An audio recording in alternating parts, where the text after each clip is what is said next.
Good afternoon, and thank you for stepping into the Foul Playland. As always, I'm your Foul Player. I want to make a video regarding the New York Giants draft and what I would have done differently. As you may well know, I gave the draft from the New York Giants a C minus immediately following the draft. Um, I could probably change that to a D plus, C minus. Being that they didn't address a lot of needs, I think they overdid it with the linebacking, with the linebackers that they picked at the end of the draft when there were still good receivers. They didn't get any targets for um, Daniel Jones, and it just wasn't a satisfying draft for Giant fans.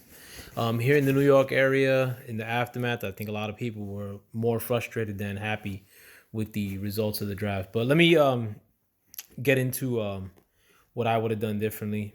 Some of the picks that I'm doing them not in hindsight. These are the picks that I would have done with my list. So a lot of them are reaches in hindsight, but I think a lot of the players that I did reach for um, were talented guys that were highly rated in other people's boards. But let me get to it. With the first pick, the Giants ended up picking Andrew Thomas, and I too would have picked up Andrew Thomas. I thought he was the best um, left tackle in this draft, and I think he has the best shot at supplanting that bum that we have at left tackle now, and Nate Solder. The second pick that the Giants picked was Xavier McKinney, and surprise, surprise, I too would have picked Xavier McKinney. The Giants didn't have the luxury of getting cute with this pick, and they had to fill an immediate need with a really good player, and I think this encompassed both of those requisites. Xavier McKinney is a really good safety. Um, we already have an in the box safety on the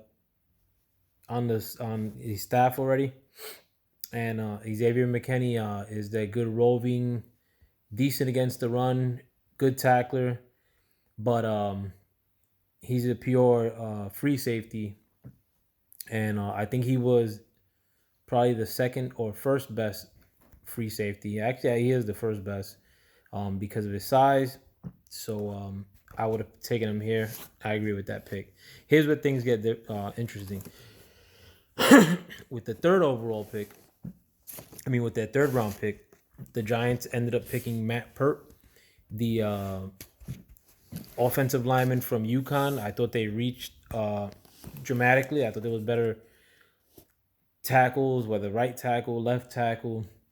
I think Matt Pert has a lot of problems, particularly with his hands, and I think he's undersized as a tackle. If you want to move him into guard, I get what you're saying, but I think there were better guards on the board. But with the third pick, I would have picked Curtis Weaver, the defensive end out of Boise State. I think Curtis Weaver, in the tapes that he was on, um, was better than any defensive end at creating the edge, and I think that Giants need a real edge rusher with the defensive line that they currently have in place. What they don't have is anybody that could provide that bend from the defensive end spot, and I think he does that. You have people that could provide pass rush from the middle of the field, like Carter and the linebackers that we have in place, but there's hasn't been a guy that could provide the edge that we've drafted in quite some time. It's pretty much been since JPP that we haven't got that guy. Excuse me. With the fourth round pick, this was where things got interesting because there was a lot of guys that I liked here, and it would have been the toughest decision at this point, and it would have been between Amik Robertson, the cornerback out of Louisiana Tech, Tyler Biedich, the center from Wisconsin, or Troy Dye, the linebacker out of Oregon. This was really tough. And I'll make this pick now. I would go with Troy Dye. I mean, I think Troy Dye was a second to third round talent. Probably would have picked Tyler Beardich too. The thing is that the injuries scare me a little bit. If I had to pick between the three guys, I like Amik Robinson too. He's a really sticky cornerback, one of the best cornerback prospects, but he's a little undersized. And Troy Dye is a plug and play player, and it would have picking a linebacker here would have stopped me from having a look at the linebacker position after later in the round and focused more on other players that I want. But even though I'm still picking linebackers later on with some of my picks, but I'll get to that later. With the fifth pick, the Giants went with Shane Lemieux. I like Shane Lemieux, but I thought he was a late round. I like Shane Lemieux a lot, actually. I like the whole Oregon offensive line, but I thought Shane Lemieux could have been had later on in the draft. And he's not that great with the. I actually, it's not that he's not that great. He's the unknown at the pass rushing position because the line played really cohesively in Oregon this past year. But with this pick, I mean, it was too tempting to pass up Bryce Hall, the Virginia cornerback.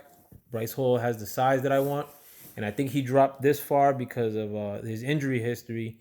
And I think the Giants could have capitalized. You don't get Amik Robertson the pick before, but you get somebody who tape is probably better than Amik Robertson, and he has the size. Actually, no, the tape is about the same, but at the fifth round, I mean, it's a bargain. But Bryce Hall, the cornerback out of Virginia, I mean, he drops this low because of his injury history, but their loss, my game. The real value would have been here at the number 6 position. The Giants went with Cam Brown, the linebacker out of Penn State. I like Cam Brown. I liked him a lot, actually, but I thought Cam Brown was gonna go undrafted in this draft. With that being said, I would have taken Evan Weaver, the linebacker out of Cal. Evan Weaver is a beast. Evan Weaver was the best player on that defense this past year. He's a tackling machine.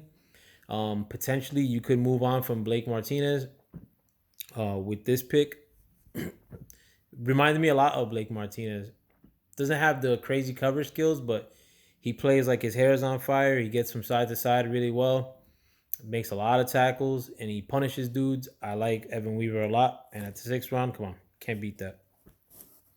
With the next pick, the Giants went with Carter Coughlin. I actually like the pick of Carter Coughlin, but I would have went elsewhere. So with that being said, I would have picked Geno Stone, the safety. I'm gonna run through these picks a little quicker. I don't even know where Geno Stone plays for Iowa, if I remember correctly. The next pick, the Giants went with the linebacker T.J. Brunson. I don't even know who that is, but I would have picked Dane Jackson. I love Dane Jackson a lot. I had a feeling he was gonna drop for some reason. A lot of people weren't high on him. I was high on him. I watched a lot of games of Pitt this past year, and Dane Jackson stuck out a lot. I don't know why he dropped so much, but 7th round, second pick in the 7th round, you can't go wrong. With the next pick, the Giants went with Chris Williamson, cornerback. Who I don't know who he is. I would have went with Kalijah Lipscomb, who actually went undrafted. Good receiver. That would have been my guy there. The next pick, the Giants went with Tay Crowder, the linebacker, I think from Georgia or Boston. I don't know. I looked at his tape after this. He's not that great.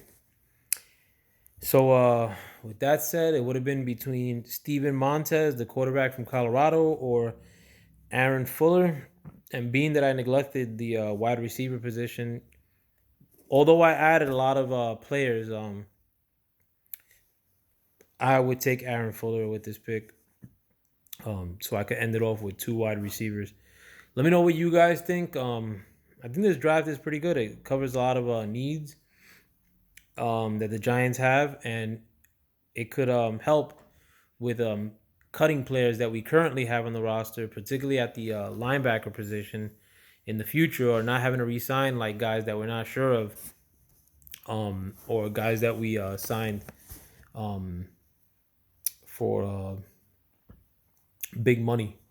Maybe we could have given them the boot this coming year, um, and we would have secured our safety position a lot more with Geno Stone. Geno Stone was a beast this past year. I don't know why he dropped so much. It gives two targets to Daniel Jones rather than zero. So let me know what you guys think. With that, I'm out. Well, let me go through my picks again. It's Andrew Thomas, Xavier McKinney, Curtis Weaver, Troy Dye, Bryce Hall in the 5th round, Evan Weaver in the 6th round, Geno Stone with the first 7th round pick, Dane Jackson with the second or 7th round pick, Kalijah Lipscomb with the third 7th round pick, and Aaron Fuller to top to with as the Mr. Irrelevant pick with my last pick in the draft. Let me know what you guys think. With that, I'm out. Peace.